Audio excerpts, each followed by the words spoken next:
Second and 10 as that Tennessee defense drops back.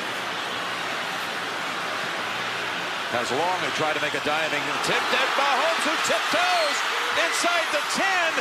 Still knocked out. Oh, what a run! Out of this world!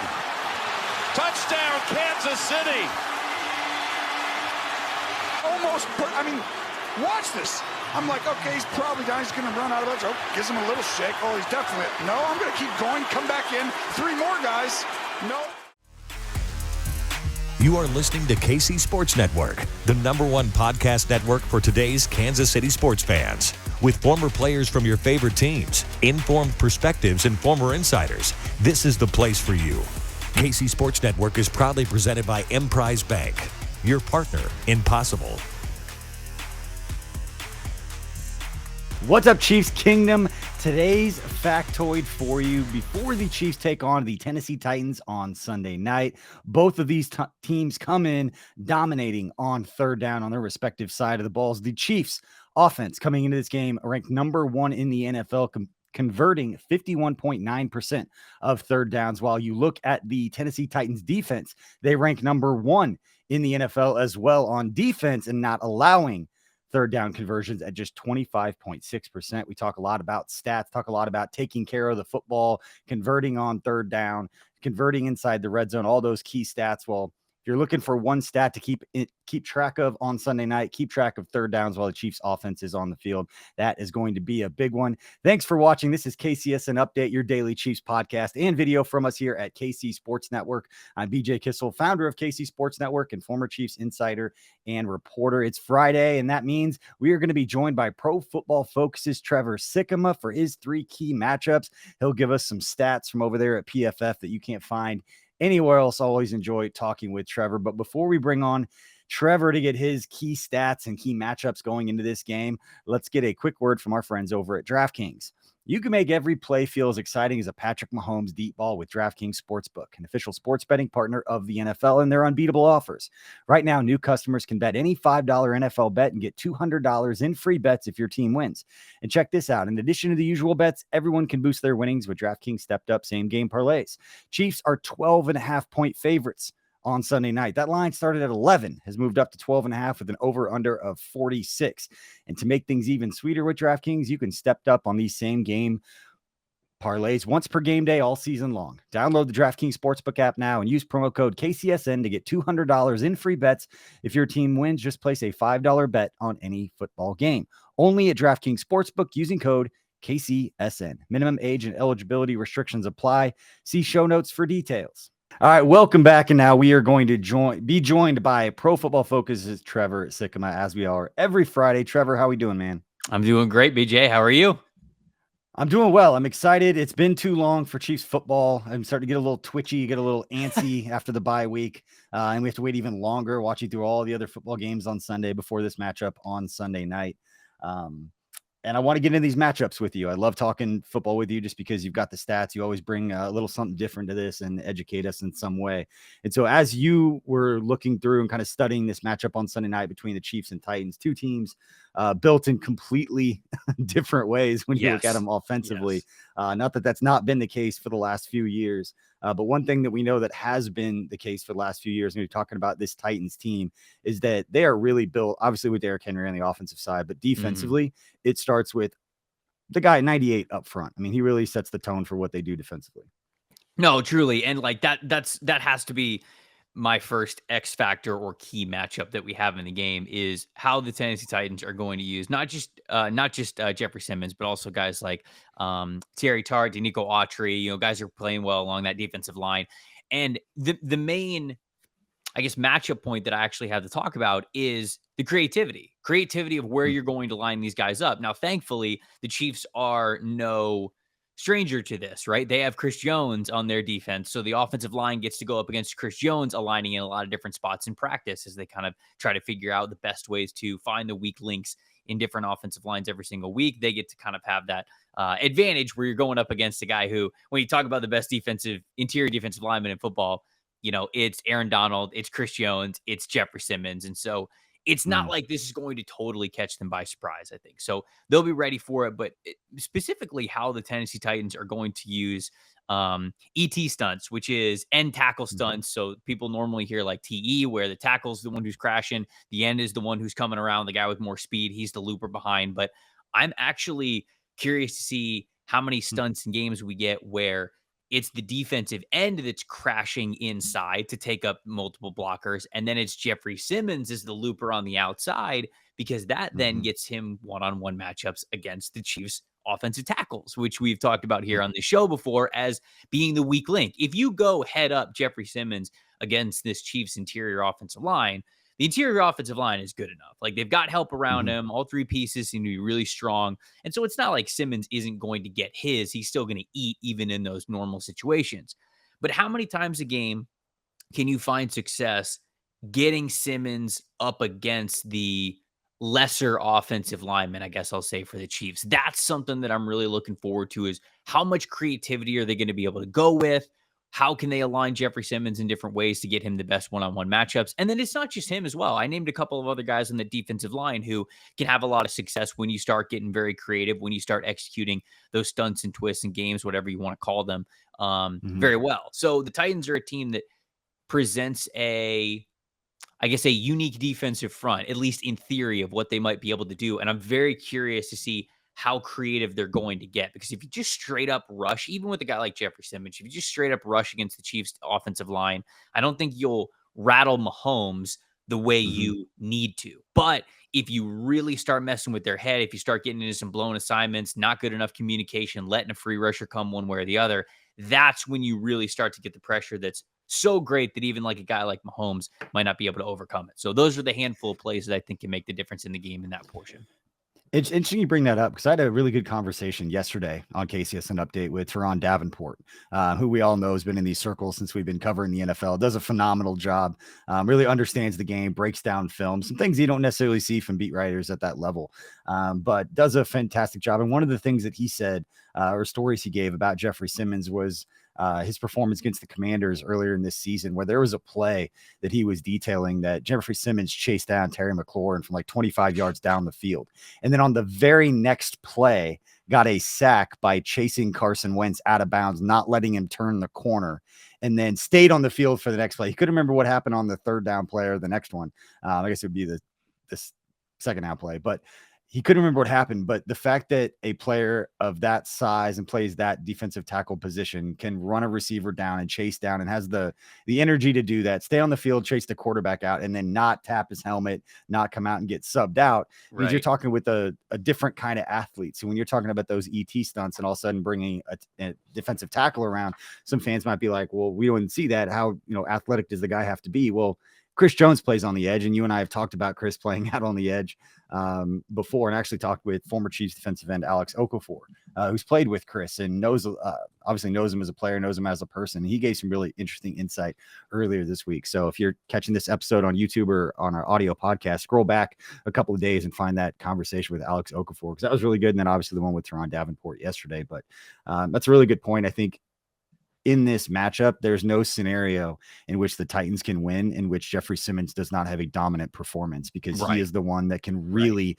affect Patrick Mahomes and do something to slow down this Chiefs offense. Because if it's not him, I don't know if there's enough dudes around there, because we've seen it before with some elite defenses that Chiefs seem to rise to the occasion in those games. And I'm not making the mistake. And I hate to bring up your Bucs defense again, since we're far removed from it, but going up against the Bucs, going up against the Niners, I had made the point like, hey, don't expect this to be a get right game for the Chiefs offense. These are really good defenses, going to be grinded out. It's kind of how I feel about this one, but I'm too nervous to say that because I've said that twice already and they've come out and played really well. Yeah, no. And I think as we'll get into our other points here, I'm going to mention stars. So it's not like these lower level X factors. And I think the reason why I'm going to mention stars on both sides of the ball is because when you look at the Titans, they're a very well-coached team. We all know that. But I think this year, more than other years we've seen in the past, especially over the last few years that they've been really good, is they are relying on their stars more than they have in the past, right? Derrick Henry, we all know that obviously we could say, oh, the Titans, they're going to run through Derrick Henry. All right, well, that's true. But before, they also had a good tight end offense. They also had AJ Mhm. Brown. They also had Julio Jones when he was healthy. They've also had like a couple of different receivers that have really helped them out, that have been able to spread the ball out. So even though their identity was Derrick Henry, they still had other things to go to. Yeah. That's not really the case this year, which is something that we'll get to in a second. And then on the defensive side of the ball, they still have good players. And I think that they have a recipe to obviously play good defense well together. And I think the defensive line's playing well. But it does feel like more of Simmons and then the rest of the defense this year, as opposed to other years where it's been just a whole cohesive unit that has really, really been playing well. So I just feel as though you talking about, hey, there's not really a blueprint for the Titans to win this game unless Jeffrey Simmons is dominant. I agree. The Titans are kind of at this Mhm. point where they've been relying on their stars a lot this season. And if you don't get that star performance from your best players against the Chiefs, given how the rest of the team has performed, you're not going to beat them. So that goes Yeah. into it too. And we'll see what Andy Reid has in store for Jeffrey Simmons, because we're sitting here talking about it. He obviously knows it. And we saw what he did, and it was broken down after the 49ers game of what they did with Nick Bosa. Right, exactly. Running away from him, Exactly. doing all kinds of things that nobody's better at this than Andy Reid. Let's And get into your second key matchup. I was just gonna say, Okay. not only like running away from Nick Bosa, but also at times like leaving him unblocked, right? Like putting him in mental situations where he's not used to it, where it's like, oh, the whole rest of the line's getting this guy. They're leaving Nick Bosa unblocked. He's never unblocked. So he starts screaming towards the quarterback because he never gets that opportunity. And then low pop pass, low shovel pass, and then Nick Bosa's sitting there going, oh no, that was on purpose. Like they did that on purpose to get me out of a certain spot. I wonder how many times they can do that against an interior guy like Simmons. You'll leave him unblocked, you'll run a trap block, whatever it is. So I'm with you. I think that that's an intriguing part to watch. Let's move on to your second key matchup. And I feel like it's going to be one anytime we talk about the Chiefs, and especially the Chiefs offense, this name always comes up. But it's an interesting matchup because and this is not any kind of breaking down the Titans defense, just some of the names that I'd recognize from doing draft, paying attention to the NFL draft players I like. Seems like they do have some speed on that side of the ball, but that wouldn't necessarily translate. I'm talking guys like Zach Cunningham, David Long at the second level. Christian Fulton obviously had been able to run a little bit. But sometimes that speed doesn't necessarily being able to transfer, especially when you're talking about the intermediate part of the field, which is where the guy that we're about to talk about absolutely dominates and is the greatest to ever do it. Yeah, it's if you do say so yourself. No, it's the Tennessee Titans defense versus Travis Kelce. And again, this is kind of one where you go, oh, duh, Travis Kelce playing well, big catalyst towards what the Chiefs are always able to do on offense. But it's specific this time because when you look at how the Titans defended tight ends specifically last year, their grade in coverage versus tight ends was an elite 90.0 grade. That was first in the NFL defending tight ends. EPA per play allowed in the passing game when targeting tight ends, they also allowed the second lowest in the NFL, the second lowest EPA per play going to tight ends. Yards, the fourth lowest at 586 last year. So they covered the tight ends very, very well last year. This year, it's not the same. This year, their coverage grade versus tight ends is 58.3. And just to remind you, I just said 90.0 last year. This year, it's a 58.3, which is much worse. It's in the bottom half of the NFL, 17th right now. EPA per pass allowed to tight ends.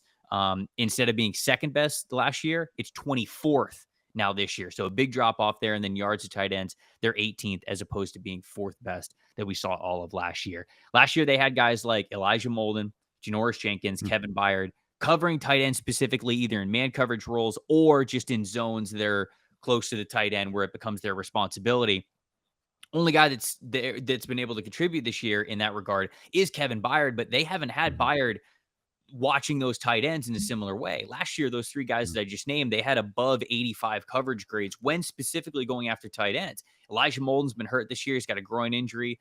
He's just kind of getting to the point where he can come back from that. Janoris Jenkins isn't on the team anymore. And Kevin Byard's kind of in a different role. I think if they're going to have a player really match up with Travis Kelce, it'd probably be Amani Hooker, which he has defended tight ends the best of anybody on that Titans defense so far this year, but still it's just not nearly as effective as it has been in years past, specifically last year. So that all of a sudden, when you can't cover tight ends well, Travis Kelce becomes that major X factor, because if you just don't have the horses to run with him, then he's going to carve you up. And anytime that's the case, that's when the Chiefs offense really starts to get going, when they know that they have that security blanket that, hey, when the going gets tough, we can lean on Travis Kelce, that's when all the other really creative things get to come into play, because they've got in their back pocket or in the back of their head that they can consistently go to him when they need to continue to keep a drive going, to convert on third downs, whatever it is. And so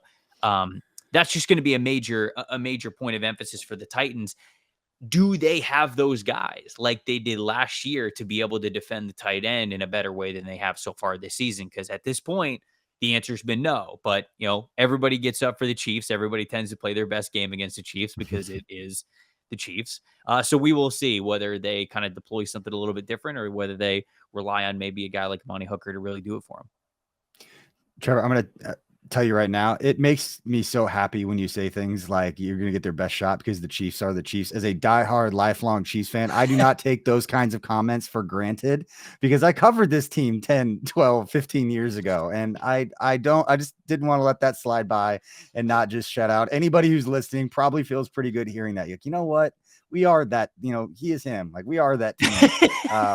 We are that team right now. So I just want to shout that out. And I want to put you on the spot a little bit looking for a stat, because we've talked about it a lot, the man coverage, the zone coverage.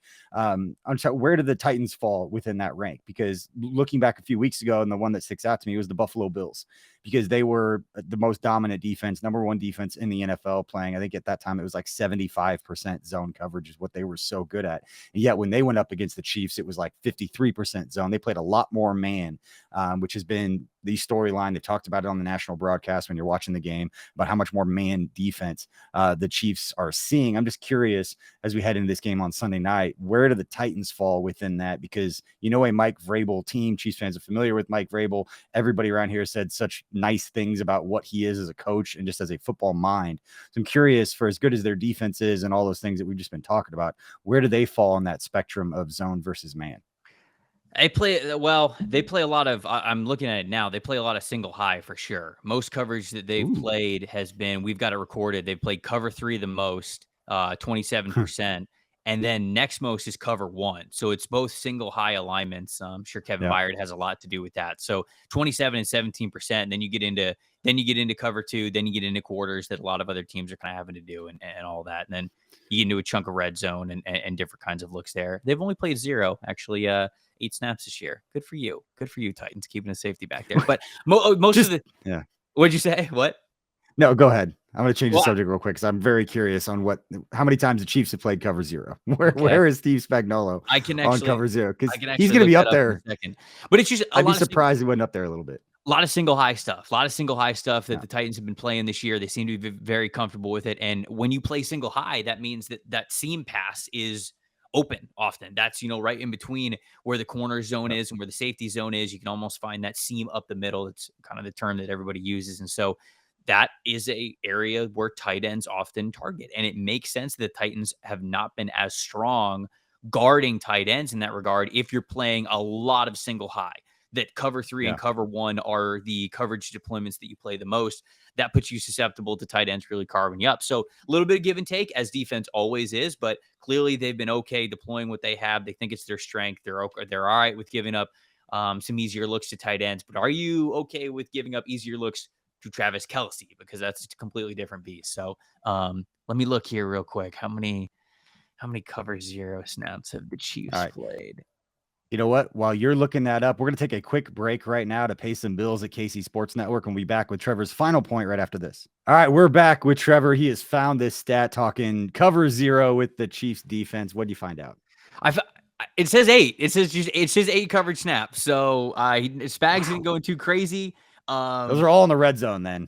Because every one of them I remember actually is in the red zone. So I guess it's not in the shot area, which would make sense. So red zone is a different category. We have red zone defense as a different category because things are so different. There's not that top to take off with the defense. You're obviously, it's only 30 yards to work with. And a lot of times with teams in the red zone, it's less than that, right? Because you can only go as far as the end line does behind the end zone. So, and for anyone listening, he's adding the end zone. Anybody who's listening, he's adding the 10 yards on the end zone. Yeah, right. Sorry if I didn't make that Just clear. wanted to clear that. I know what you were saying. Yeah, 20 to 0 and then an extra to work 10 yards with. is what we got there. Yeah. Doing math quick in my head. But he has played, as far as we have logged here, 8 cover 0 snaps between the 20s is what we have for a first bet. Okay. Well, next week, we'll see what they do this week against Ryan Tannehill. And that leads us into our next point. And I had asked this to Tehran when I spoke with him, just from a very basic casual fan level. Is it really as easy? And he gave a great point. You should go back and listen to that episode. But my point was, is it really as simple of facing the Titans of bring your safeties down, cheat down, sell out against Derrick Henry, and make Ryan Tannehill beat you? That seems to be the casual fans' explanation of how to go up against this. And Tehran's point was, you bring down the safety, it makes it easier for those big runs. You look at guys, this was Tehran's point. Look at some of Derrick Henry's biggest runs, or Adrian Peterson, those big guys who can move. You bring those safeties down, once they get past that second level, they're gone. Now, he said Derrick Henry's been chased down from behind a little bit more this year. He hasn't really had that breakaway type speed that he has in the past. But my point to you is, what should be the Chiefs' key? I mean, obviously it's Derrick Henry, but is it really that simple by challenging this group of offensive playmakers outside of Derrick Henry? Unfortunately, it is this year, right? It kind of goes back to what I was saying a little bit earlier, where Tennessee seems to be leaning on those stars more than they have in years past because they don't have as good of a supporting cast around them. Derrick Henry is always going to be the identity of the Titans, but in the games where, especially this past game that they played the Chiefs last year, the big X factor was A.J. Brown. A.J. Brown was coming into his own. He was becoming the best version of himself. We're seeing him now. He's truly at an elite level. He's one of the best wide receivers in the game, and he was last year as well. Last year's game, he had an elite 92 receiving grade against the Chiefs, just specifically in that game with 8 catches, 133 yards, and a touchdown. But I think more importantly than that, even, we track wide receiver usage, and we have a statistic called threat, which is basically what is the percentage of receiving routes that you ran versus how many times you were targeted. How much are you the emphasis in your offense? Last year against the Chiefs, in that game against the Chiefs, A.J. Brown got 36%, which is huge. Wow. Normally we see if you're a star receiver, you're probably getting anywhere from, 22 to 28%. A.J. Brown got 36 in one game, so they went to him a ton. This year, of the main wide receivers they have that play a lot of snaps, they don't have a single guy that's over 20. The highest they have, I think, is Robert Woods, who's at 19. And when you look at, you say, like, hey, you got to have balance one way or the other. Even if you are a monster of a passing team, you still got to be able to run the ball, to control the clock, to control drives. You've got to be able to move the ball, pick up on short yardage situations. And the same can be said on the other side. If you are a team that loves to pound the rock like the Titans are, you have to have guys in the passing game who, when you really are wearing down a defense mentally, you can hit a shot behind them, or you can catch them off guard and you can really hit a chunk play there. This year, the Titans have the least amount of explosive passing plays in the NFL. They don't have that weapon. Losing A.J. Brown has been absolutely massive for them, and it's basically been either Derrick Henry saves us or we're screwed. That's it. So I think in years past, people really liked to say, oh, just stop Derrick Henry and you stop the Titans. And that has not exactly been true. This year, it kind of is. This year, it feels like it does. Ryan Tannehill's not playing as well as he was even before missing last week. He hasn't been playing as well as he has in the past. He's not as efficient. And the reason why is because they just don't have the playmakers in the passing game. They don't have the tight end weapons they had over the years. They don't have the receiver weapons they did over the years, specifically A.J. Brown. And because of that, it does get a little bit simpler of a formula to making this offense not just one-dimensional, but stagnant. That's ultimately the reason why I don't think the Titans can compete with the Chiefs, is because this year it does look different than years past. They don't have that ability to stay more balanced. And instead it's, if Henry doesn't get like 130, 140 on the ground for us, how are we going to keep pace with a lot of these better offenses? So specifically missing A.J. Brown and specifically not having those explosive plays in the pass game with their current wide receiver group is killing them. And it's making them more of the narrative that people thought they were over the last 2 years. That kind of Titans team is actually what they are this year. So that's kind of the way to look at it. So I just kept making those points until I was correct, is what you're saying. Right. Just keep saying those never until wrong. Never until wrong. it's true. Early. Never wrong, just early. That's what draft evaluation is all about, right? If I like the guy in the draft and it took him 3 years to get it going, I was never wrong. It was just a little bit early. That's how I'm with Gino. It's like, listen, I like Gino all along. He was my guy. Check the receipt. I've got receipts. I've got receipts. So just go all the way back. I tweeted one nice thing about him 5 years ago. I told you I was first. I had it. I always believe. No, what you do is get smart and you tweet negative and then you wait like 6 months, everybody forgets, and then tweet a bunch of positive. You keep all the receipts. So you got a little bit of everything. Right, I know there's people out there that do that. They're probably very organized about all of it. All right, Trevor, before we let you go, you have a prediction, a key matchup. Let us know, what are you thinking about this game on Sunday night? What do you expect to happen? I mean, the Chiefs really should win. I hate saying it in as confident of words as I have right there, because the NFL is tough every single week. I mean, we see it all the time. Anybody can lose to anybody. Anybody can win against anybody. But the Chiefs really should have this game. The Titans, like we just said, they don't have, to me, the all-around talent. They still have the guys, when you watch the broadcast is still going to be able to say, look at Jeffrey Simmons, look at Kevin Byard, look at Derrick Henry, Ryan Tannehill's back. But the problem is that after you get past those 4 or 5 guys that they love to put on the graphic, what are the Titans? They're just not as strong as they have been in years past. And because of that, I think the Chiefs are a team that's obviously rolling. They're healthy. They're rested now. Chiefs should win this game. I'm thinking they win by a decent amount. I don't want to disrespect Mike Vrabel here. Let's go 27-13 is what I'm going to go with for the for the Chiefs and the Titans. I can't disrespect Vrabel more than that. I can't do it. That's, you know what? I like to use the word disrespect. So I asked Teron, the line's 12.5. And I asked Teron if he thought that was a disrespectful number. I go, do you think that's a disrespectful number to a team like the Titans that's a solid football team with a good defense that can get pressure on a quarterback? And he was like, listen, like we played Buffalo, it wasn't pretty.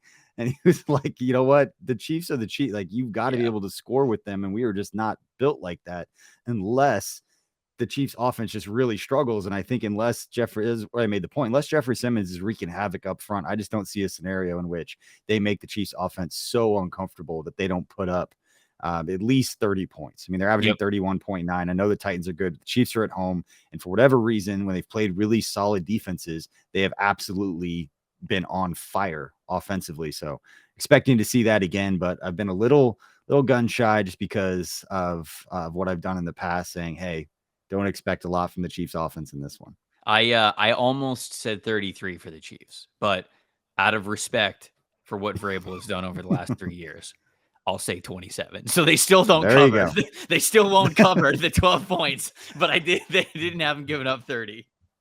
There you go. Well, as long as Chiefs pick up a dub, that's all they're looking for coming off that bye week. But thank you, man, for joining us again. That's Trevor Sikkema from Pro Football Focus. You can find him every weekday on his podcast, It's Just Football, with Mike Renner of Pro Football Focus as well. Good stuff from those guys all the time. And we appreciate all the good stuff that you're following from us here at KC Sports Network. We know there's a lot of cool places to get Chiefs content. We appreciate being one of those stops. We'll have plenty more content getting you ready for Sunday night. Make sure to subscribe to our YouTube channel if that's where you're watching, or if you're on your favorite audio platform, hit that follow, give us that 5-star review. We'd appreciate it. Helps us reach more people and build this and be able to do more shows and more cool stuff, both with content and the different things that we do within the community with our foundation. So we appreciate all your support.